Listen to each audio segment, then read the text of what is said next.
Doctor Anees Ali's mind വെൽനസിൻ്റെ YouTube ചാനലിലേക്ക് എല്ലാ പ്രിയ പ്രേക്ഷകർക്കും സ്വാഗതം.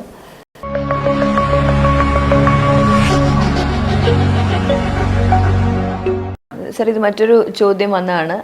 ഭയങ്കരമായിട്ടുള്ള അക്രമാസക്തമായ പെരുമാറ്റം, പിന്നെ അതേപോലെ തന്നെ പെട്ടെന്നുള്ള ഒരു പ്രതികരണം. ഇപ്പോൾ അതൊരു സ്ഥലകാല ബോധം ഇല്ലാതെ ചില സ്ഥലങ്ങളിൽ, അത് പബ്ലിക്കിൽ നിന്നാവട്ടെ അല്ലെങ്കിൽ എവിടെയെങ്കിലും പൊതുവേദികളിൽ നിന്ന് പെട്ടെന്ന് പൊട്ടിത്തെറിക്കുക, വോയിസ് ഭയങ്കരമായിട്ട് റേസ് ചെയ്യുക. അപ്പോൾ ഇതെന്താണ് സാർ, ഇതൊരു ഒരു രോഗമാണോ? ഇത് വളരെ ചെറുപ്പക്കാരായ ആളുകളിലും പ്രായം ചെന്ന ആളുകളിലും ഒക്കെ കണ്ടുവരുന്നുണ്ട്. അപ്പോൾ അതിനെക്കുറിച്ചൊന്ന് പറയാമോ? ഇതൊരു അസുഖമാണോയെന്ന് ചോദിച്ചാൽ ചില അസുഖത്തിൻ്റെ ഭാഗമായിട്ടും ഇങ്ങനെ വരാം. അതായത് ഇപ്പോൾ നമ്മൾ മുമ്പൊക്കെ പല എപ്പിസോഡിലും പറഞ്ഞിട്ടുള്ള ഒരു ബൈപ്പോളാർ അസുഖത്തിൻ്റെ ഒരു സ്റ്റേജ് ആയിട്ടുള്ള മേനിക് എപ്പിസോഡ് എന്ന് പറഞ്ഞാൽ അതിൻ്റെ സ്റ്റേജിൽ ബൈപ്പോളാർ മേനിക് ആണെങ്കിൽ ഒരു പക്ഷേ ഇത്തരം എടുത്തുചാട്ടങ്ങളും ഒക്കെ ഉണ്ടാകും. പക്ഷേ അതിൽ നമ്മൾ എങ്ങനെ മനസ്സിലാക്കാമെന്ന് വെച്ച് കഴിഞ്ഞാൽ അതുവരെ അവർ വളരെ നോർമലായിട്ട് നിൽക്കുന്ന ആൾക്കാരായിരിക്കും.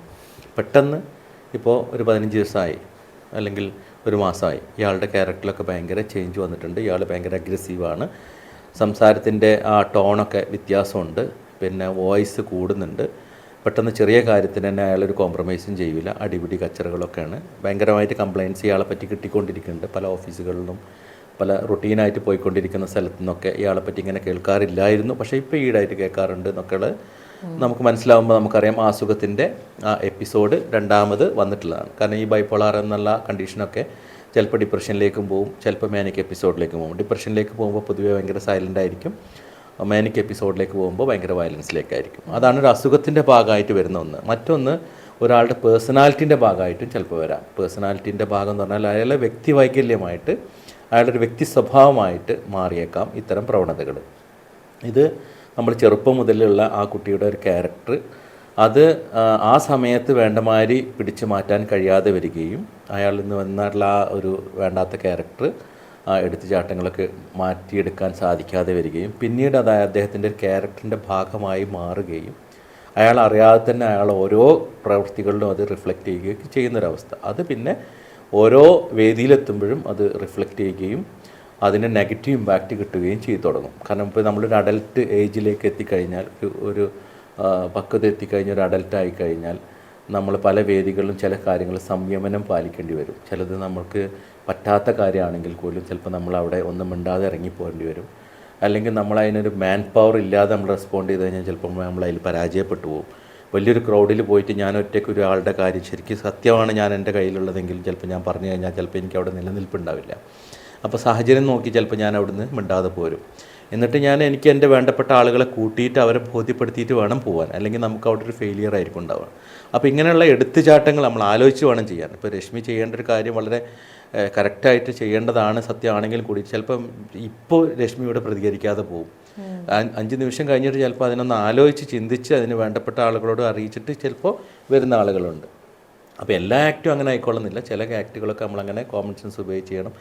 ഇപ്പോൾ എടുത്തുചാട്ടങ്ങൾ വളരെ അപകടങ്ങൾ ഉണ്ടാക്കും.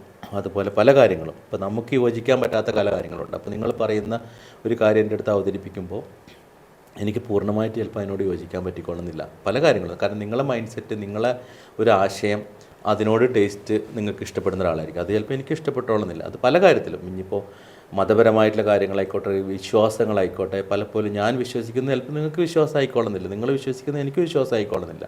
നിങ്ങൾക്ക് ഇഷ്ടപ്പെട്ട ഒരു ടാലൻറ്റ് അല്ലെങ്കിൽ ഒരു ആർട്ട് അത് ചിലപ്പോൾ എനിക്ക് ഇഷ്ടപ്പെട്ടോളുന്നില്ല. അത് ഞാൻ പച്ച പറയുമ്പോൾ ചിലപ്പോൾ അത് നിങ്ങൾക്ക് അത്ര പിടിച്ചോളുന്നില്ല. പക്ഷേ അത് സാഹചര്യം നോക്കിയിട്ടാണ് നമ്മൾ പറയാം.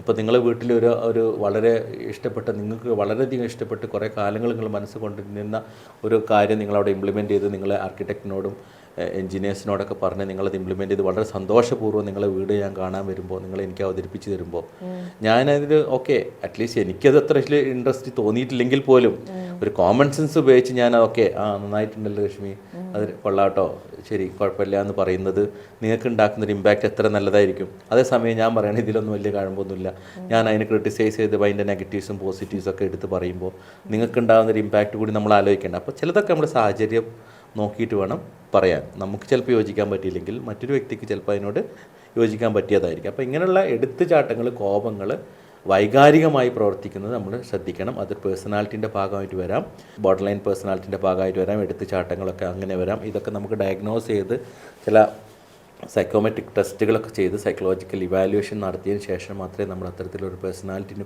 ഉടമയാണോ എന്നുള്ളത് നമുക്ക് ഐഡൻറ്റിഫൈ ചെയ്യാൻ പറ്റത്തുള്ളൂ.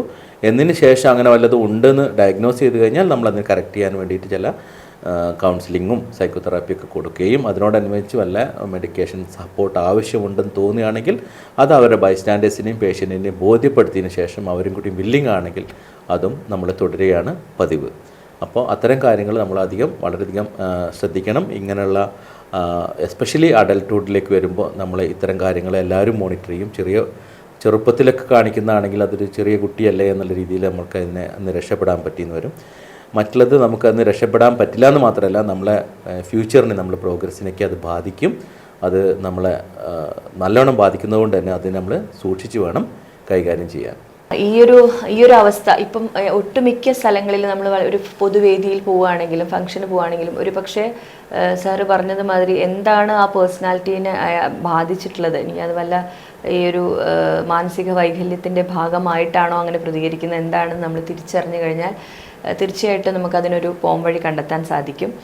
അപ്പോൾ എന്താ പറയുക, വികാരങ്ങളെ വിവേകത്തോടു കൂടി പെരുമാറാൻ എല്ലാവർക്കും സാധിക്കട്ടെ. അപ്പോൾ ഇനിയും നിങ്ങളുടെ സംശയങ്ങൾ എന്തുണ്ടെങ്കിലും തീർച്ചയായിട്ടും അത് നമ്മളെ എഴുതി അറിയിക്കുക.